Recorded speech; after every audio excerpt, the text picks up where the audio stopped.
నాగసేనుడు ఒక గొప్ప బౌద్ధ దార్శనికుడు. నాగసేనుడు మిలిందునితో, ఒక యవన రాజైనటువంటి మిలిందులతో జరిపినటువంటి ప్రశ్న ఉత్తరాలు మిలింద ప్రశ్నలుగా బాగా ఖ్యాతి చెందాయి. తాత్విక అవగాహన, తాత్విక చింతన, చరిత్ర తెలుసుకోగలిగినటువంటి వాళ్ళకి, ఆ కోరిక కలిగినటువంటి వారికి మిలింద ప్రశ్నలు చాలా అద్భుతమైనటువంటి గ్రంథం. ఆ ప్రశ్నలకు నాగసేనుడు ఇచ్చినటువంటి సమాధానాలు చాలా అద్భుతంగా ఉంటాయి, మనల్ని ప్రత్యేకంగా ఆలోచింపజేస్తాయి. అయితే ఈ బౌద్ధ దార్శనికుడైన నాగసేనుడు వచ్చినప్పటికీ సామాజిక స్థితి ఎలా ఉంది మనం కొంచెం విచారిద్దాం. బుద్ధుడుకు పుట్టుక కొద్ది కాలం క్రితం నుండే ఉత్తర భారతదేశంలో సామంతరాజులు రాజ్యాల విస్తరణ కోసం యుద్ధాలు చేయడం ప్రారంభించారు. జనపదాలు అలా కలిసి పెద్ద దేశాలుగా అవతరించాయి, అనేక రాజ్యాలుగా ఏర్పడ్డాయి. ఆ అవతరించటం గమనించదగ్గ విషయం. జనపదాల సరిహద్దుల్ని చెరిపివేసి వ్యాపార వర్గం, ఈ క్షత్రియ వర్గం అనేక దగ్గరలో పెద్ద భవనాలు కట్టిస్తూ వ్యాపారం ద్వారా వ్యాపారులు, సైన్యం ద్వారా రాజులు జనపదాల సరిహద్దుల్ని విచ్ఛిన్నం చేసి రాజ్యాలను చాలా వరకు స్థాపించారు. అయితే ఈ సామాజిక స్థితిలో బుద్ధుడు బుద్ధిజీవుల్లో చాలా ప్రభావం కలిగించాడు. బౌద్ధ దర్శనానికి అధిక ప్రచారం కలిగింది. అలాంటి ప్రత్యేకత ఆ దర్శనంలోనే ఉంది. ఆదర్శవంతులైన బౌద్ధ భిక్షువులు, వారి నిరాడంబరమైన త్యాగపూరితమైన జీవితాలు, వారు చేస్తున్నటువంటి సామాజిక సేవ అప్పటి మేధావుల్ని విశేషంగా ఆకర్షించాయి. అన్ని వర్గాల్లోనూ చాలామంది బుద్ధుడు అనుయాయులు అవడానికి అతడి దర్శనమే కారణమంటే అతిశయోక్తి కాదు. అయితే ఈ బౌద్ధ సంఘాల్లో వెనుకటి రాజవంశాలకు ఉన్న దగ్గర సంబంధాలు ఈ వంశానికి, కొన్ని వంశాలకు లేవు. బింబిసారుడు తర్వాత నందరాజ వంశం వచ్చింది. రాజ్యపు సరిహద్దుల్ని కూడా చాలా వరకు విస్తరింపజేశాడు.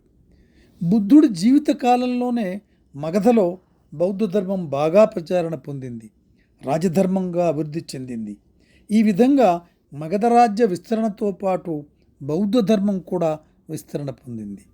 అయితే పంజాబుపై ఈ యవనులు చేసిన పాలన కొద్ది కాలమైన ఆ దేశ సైనికులు, వ్యాపారులు, శిల్పులు లక్షల సంఖ్యలో భారతదేశంలో ఉండిపోయారు.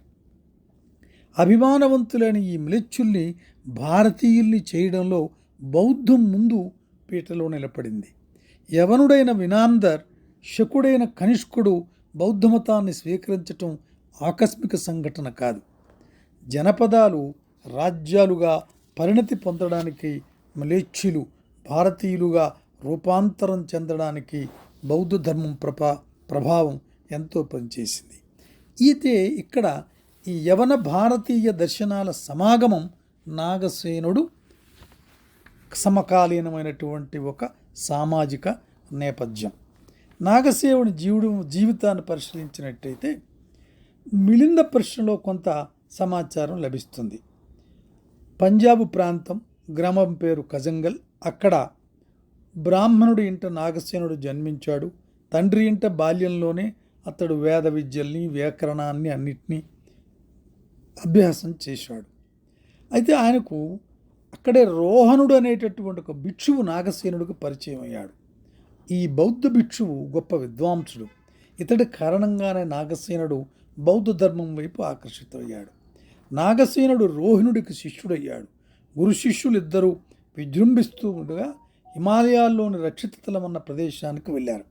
అక్కడే గురువు రోహనుడు నాటి పద్ధతిని అనుసరించి తాను కంఠస్థం చేసిన సమస్త బౌద్ధ వాంగ్మయాన్ని శిష్యుడికి నూరిపోశాడు. అప్పటికీ నాగసేనుడికి విద్యాతృష్ణ తీరలేదు. గురువు ఆజ్ఞను పొంది కాలినడకన వర్తయ్య అన్న ప్రదేశానికి వెళ్ళాడు. అక్కడ అశ్వగుప్తుడనే విద్వాంసుడికి శిష్యుడయ్యాడు. ఈ అశ్వగుప్తుడు కొత్త శిష్యుడిని పరీక్షిస్తూనే ఉన్నాడు. పరీక్షించిన తరువాత తనకు ధర్మోపదేశం ఇచ్చే బాధ్యత అయింది. అయితే ధర్మోపదేశం అతడి ప్రతిభ బయటపడింది. ప్రతిభావంతుడైన శిష్యుణ్ణి యోగ్యుని చేయడం కోసం పాట్నాలోని అశోకారామంలో ఉన్న ఆచార్య ధర్మరక్షితుడి దగ్గరికి పంపించాడు. అయితే ధర్మరక్షితుడి దగ్గరికి కూడా నాగసేనుడు వారి తిండి బట్టలు చూస్తూ సంతోషంగా ఒక సార్ధవాహకుడు వెంట వెళ్ళాడు. అశోకారామంలో ధర్మరక్షితుడి దగ్గర ఉండి నాగసేనుడు బౌద్ధ తత్వజ్ఞానాన్ని పిటకాల్ని పరిపూర్ణంగా అధ్యయనం చేశాడు. ఇంతలో అతనికి ఈ సమకాలీనటువంటి స్థితిలో మినాందర్ అనేటటువంటి యవనరాజు రాజ్యం యమునా నది నుండి పక్షు నది వరకు వ్యాపించి ఉంది. అతడి రాజ్యానికి 2 రాజధానులు ఉన్నాయని ఒక ప్రతీతి. ఒకటి బాక్లీకం, రెండవది ముఖ్య రాజధాని సియాల్కోట్. ఈ రాజధాని నగరం పెద్దది, ముఖ్యమైనది కూడాను. అయితే తోటి భిక్షువులు ఒకసారి నాగసేనుడితో ఇట్లన్నారు: నాగసేన, మినాందరు వాదనలో ఘటికుడు, అనేక రకాల ప్రశ్నలు వేసి సంఘాన్ని కించపరుస్తుంటాడు, నువ్వు అతన్ని వాదనలో ఓడించు అని చెప్పారు. సంఘం ఆదేశాన్ని నాగసేనుడు శిరసావహించాడు. సాగల్ నగరంలోని అసంఖ్యేయ అన్న పేరుగల మఠానికి వెళ్ళాడు. కొద్ది రోజుల క్రితమే ఆయుపాలనే భిక్షువుని మినాందర్ వాదనలో ఓడించాడు. నాగసేనుడు వచ్చాడన్న వార్త నగరంలో వ్యాపించగానే మినాందర్ తన అమాత్యుణ్ణి పంపించాడు. మినాందరు పంపించిన తరువాత నాగసేనుడు కూడా వాద ప్రతివాదానికి అంగీకరించాడు. అయితే మినాందర్ 500 మంది యవనులు వెంటరాగా ఒక మంచి రథాన్ని ఎక్కి మఠానికి వచ్చాడు. నాగసేనుడు రాజు నమస్కరించుకున్నారు, అభినందనలు తెలుపుకున్నారు. తరువాత మినిందర్ ఈ ప్రశ్నలు వేయడం ప్రారంభించాడు. దార్శనిక చింతన మినాంద్ర వేసిన ప్రశ్నలకు తాను ఇచ్చిన సమాధానాల్లో బౌద్ధ దర్శనంలోని అనాత్మవాదాన్ని, కర్మ, పునర్జన్మను, నామం, రూపం, నిర్వాణం వీటి గురించి వివరించాడు నాగసేనుడు. అయితే మిలిందర్ అన్నాడు, బంతే, తమరు ఏ పేరుతో తెలుసుకొనబడుతున్నారు? నాగసేనుడన్న పేరున్న నన్ను పిలుస్తారు. ఇది కేవలం వ్యవహారిక నామం. నిజానికి నాగసేనుడే పురుషుడు, ఆత్మ ఎవడూ లేడు. నలుగురు పిలవడం కోసం, గుర్తింపు కోసం మాత్రమే నాగసేనుడు అంటారు. బంతే, నాగసేనుడన్న పురుషుడు ఆత్మ లేదంటున్నారు కదా, మరి మీరు వస్త్రం ధరిస్తున్నారు కదా, అది ఎవరికి చెందుతుంది? భోంచేస్తున్నారు కదా, అది ఎవరికి చెందుతుంది? సదాచారాన్ని పాటిస్తున్నారు కదా, ఎవరు చేస్తున్నట్లు? ధ్యానం అభ్యాసం చేసుకుంటున్నారు కదా, ఇది ఎవరు? ఆర్య మార్గానికి ఫలమైన నిర్వాణాన్ని ఎవరు పొందుతారు అని ప్రశ్నలకు ప్రశ్నలు సంధించాడు. అప్పుడు రాజా, ఈ రోమాలు నాగసేనుడు కాదు. ఈ గోళ్ళు, ఈ దంతాలు, చర్మం, మాంసం, స్నాయువులు, ఎముకలు ఏవీ నాగసేనుడు కావు. ఇది ఏదీ కాదు మహారాజా. అరే, మరి అయితే మీ రూపం ఏమిటని మిలిందర్ ప్రశ్నించాడు. ఏదీ కాదు మహారాజా. అయితే రూపం, పేరు, వేదన, సంస్కారం, సంజ్ఞ, విజ్ఞానం ఇవి నాగసేనుడా అని మిలిందుడు ప్రశ్నించాడు. ఇవేవీ నాగసేనుడు కాదు మహారాజా అన్నాడు. అయితే రూపము మొదలైన వాటి భిన్నమైంది నాగసేనుడు అనేది మరేదైనా ఉందా? లేదు రాజా. బంతే, నేను మిమ్మల్ని అడిగి అడిగి అలిసిపోయాను. నాగసేనుడు ఎవడో తెలియదు. నాగసేనుడు అనేది ఉట్టి శబ్దమేనా? ఇంతకు అసలు నాగసేనుడు ఎవరు? మహారాజా, తమరు కాలినడకన వచ్చారా, లేక ఏదైనా వాహనం ఎక్కి వచ్చారా? బంతే, నేను రథం మీద వచ్చానన్నాడు మిలేందర్. మహారాజా, మీ రథం ఎక్కడుందో చెప్పండి. ఇరుసు రథమా? కాదు బంతే. నాభి రథమా? కాదు బంతే. చక్రాలు రథమా? రథం యొక్క చట్రం, తాళ్ళు, కళ్యం, కొరడా ఇవి రథమా? మహారాజా, ఇరుసు మొదలైనవన్నీ కల్పిత రథమవుతుందా? కలిపి రథమవుతుందా? కాదు బంతే. మహారాజా, నేను కూడా మిమ్మల్ని అడిగి అడిగి అలసిపోయాను. రథం ఎక్కడుంది అనేది తేలలేదు. రథం అనేది కేవలం ఒట్టి శబ్దం మాత్రమేనా? ఇంతకు అసలు రథం ఏంటి? రథం లేదని అబద్ధం ఆడుతున్నారు ఎందుకు? తమను మొత్తం ద్వీపానికి మహారాజులు కదా, ఎవరిని చూసి భయపడి అబద్ధం ఆడుతున్నారన్నాడు నాగసేనుడు. అప్పుడు బంతే, నాగసేన, నేను అబద్ధం ఆడటం లేదు. ఇరుచక్రాలు, ఇతర భాగాల కలయికతో కల వాహనానికి వ్యావహారిక నామం అవసరం కాబట్టి దాన్ని రథమని పేరు పెట్టుకున్నాం అంతే. అయితే వివిధ భాగాల కలయికతో రథం అని చెప్పుకున్నట్టే రూపం మొదలైన స్కందాల కలయికలో జీవం ఉందని చెప్పుకుంటాం. అంతేగాని నిజానికి జీవం అనేది ఏదీ లేదు మహారాజా అని చెప్పాడు నాగసేనుడు. ఇక్కడ నాగసేనుడు ఒక గొప్ప తాత్విక చింతనను, ఒక తాత్వికమైనటువంటి ఒక మెసేజ్ని ఇచ్చాడు. మహారాజా, తెలుసుకోవడం విజ్ఞానానికి గుర్తు, సరిగా అర్థం చేసుకోవటం ప్రజ్ఞకు గుర్తు, జీవం అనేది ఏదీ లేదు. మరొకసారి చదువుతాను. మహారాజా, తెలుసుకోవడం విజ్ఞానానికి గుర్తు, సరిగా అర్థం చేసుకోవటం ప్రజ్ఞకు గుర్తు, జీవం అనేది ఏదీ లేదు అన్నాడు నాగసేనుడు.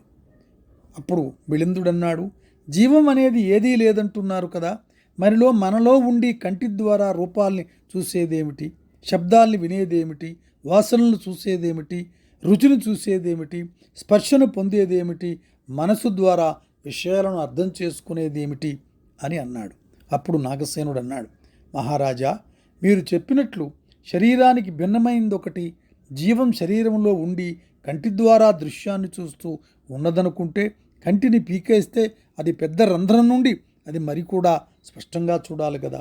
చెవిని కోసేస్తే ఆ రంధ్రం నుండి శబ్దం మరికొంచెం చక్కగా వినగలగాలి కదా. ముక్కు కోసేస్తే లోపల ఉన్న జీవం మరి కూడా బాగా వాసన చూడగలగాలి కదా. నాలుక పెరికితే అది ఇంకా రుచి చూడగలగాలి కదా. శరీరాన్ని నరికితే జీవుడు మరి కూడా హాయిగా స్పర్శానుభవాన్ని పొందాలి కదా. అలా జరుగుతుందా అన్నాడు. ఇప్పుడు మిలాందర్ అలా జరగటం లేదు. అయితే మహారాజా, మనలో జీవం అనే ప్రత్యేక పదార్థం ఏదీ లేదు. ఆత్మ లేదనుకున్న తర్వాత మనం చేసిన మంచి చెడ్డ పనుల బాధ్యత ఎవరి మీద వేయగలం? వాటి ఆధారంగా పరలోకంలో అనుభవించవలసి వచ్చిన సుఖదుఖాల మాట ఏమిటి? వీటి గురించి చర్చ ప్రారంభిస్తూ మినాందర్ అడిగాడు. అప్పుడు బంతే, జన్మను పొందుతుండేవాడెవడు? అప్పుడు నాగసేనుడు అన్నాడు, మామిడి పండు ఒక మనిషి, మరొకటి మామిడి చెట్టు. కాయను దొంగిలించినవాడు మామిడి చెట్టు యజమాని అతన్ని పట్టుకొని రాజు దగ్గరికి వెళ్తాడు. ఇతడు నా మామిడి పండును దొంగలించంటాడు. అతని ఆ తోట తాలూకా యజమాని దండించండి అన్నాడు. మామిడి చెట్టు యజమాని రాజుతో దొంగ ఇలా వాదించాడు, రాజన్, నేను ఇతడి మామిడి పండు దొంగలించలేదు. చెట్టు మొలవడానికి కారణభూతమైన వాటిని మామిడి పండు వేరు, నేను కోసుకున్న మామిడి పండు వేరు, కనుక నేను ఇతడి మామిడి పండును దొంగలించలేదన్నాడు. మహారాజా, ఇప్పుడు చెప్పండి, అతను శిక్షించాలా వదిలివేయాలా? శిక్షించాలన్నాడు మిలాందర్. ఈ విధంగా అనేక ప్రశ్నోత్తరాలు మిలిందర్ నాగసేనుడు మధ్యనటువంటి జరిగినటువంటి చర్చోపచర్చల్లో ఈ ప్రశ్నోత్తరాల్లో చాలా అద్భుతమైనటువంటి ఒక దర్శనం కనిపిస్తుంది. బౌద్ధ దర్శనం చూపించినటువంటి త్రోవలో జీవానికి వీటికి ఉండేటటువంటిది, ఆ అనాత్మకు వాటి తాలూకా చాలా బీజాలు, వాటి తాలూకా ముఖ్యమైనటువంటి విశ్లేషణ ఈ మిలింద ప్రశ్నలో మనకి తెలుస్తుంది. బుద్ధ భగవానుడు పరమనిర్వాణాన్ని పొందాడు. ఆ స్థితికి వెళ్ళాక ఇంక వారి వ్యక్తిత్వంలో మిగిలి ఉండాల్సింది ఏమీ లేకపోయింది అంటాడు నాగసేనుడు. మహారాజా, మంట మండి ఆరిపోయిందనుకోండి, ఆ ఆరిపోయిన మంటను చూపించటం సంభవమా? చూపించలేము కదా. అలాగే నాగసేనుడు తను ఇచ్చిన సమాధానాల్లో బుద్ధ దర్శనానికి నూతనంగా ఏమీ చేర్చలేదు. అయితే బుద్ధ దర్శనాన్ని చాలా చక్కగా విడమరిచి చెప్పాడు. ఆ విషయం మనకు పైన ఇచ్చిన ఉదాహరణ వల్లనే స్పష్టమవుతుంది. మనం మరో విషయాన్ని జ్ఞప్తిలో ఉంచుకోవలసి వస్తుంది. హిందూ యవన సఖ్యతలకు సామ్రాజ్యాలకు కలయికైన ఈ సియాల్కోట్లో నాగసేనుడు జన్మించాడు. భారతీయ విజ్ఞానంతో పాటు యవన విజ్ఞానాన్ని సముపార్జించి ఉండడం వల్లనే నాగసేనుడు మినాందర్ లాంటి తార్కికుడి ప్రశ్నలకు సమాధానం ఇవ్వగలిగాడు. అందువల్ల మినాందర్ నాగసేనుడి ప్రశ్నోత్తరాలు చరిత్రలో విస్తృతంగా సంఘటిల్లిన హిందూ యవన ప్రతిభా వ్యుత్పత్తుల కలయికకు ఒక చిన్న ఉదాహరణ మాత్రమే. ఈ రెండు దేశాల మేధో సంపదల కలయిక వల్ల భారతదేశంలో నూతన భావధార, ఆలోచన విధానం ప్రారంభించింది. ఒకరి దర్శనం ప్రభావం ఇంకొకరిపైన పడింది. ఇరు దర్శనాల కలయికలో కొన్ని మూల సూత్రాలు ఏర్పడ్డాయి. అందుచేత మిలింద ప్రశ్నలు తత్వజ్ఞాన శాస్త్రం పైన అభిరుచి కలిగినటువంటి వాళ్ళు, దానిని చదవాలి అనుకున్నటువంటి వాళ్ళు తప్పకుండా చదవవలసిన గ్రంథం మిలింద ప్రశ్నలు. నా మనవి, నా కోరిక, అందరూ దయించి ఈ మిళింద ప్రశ్నల గ్రంథం దొరుకుతుంది, చదవండి. మనకు తెలియనటువంటి ఎన్నో విషయాలపై అద్భుతమైనటువంటి అవగాహన కలుగుతుంది. Thank you very much.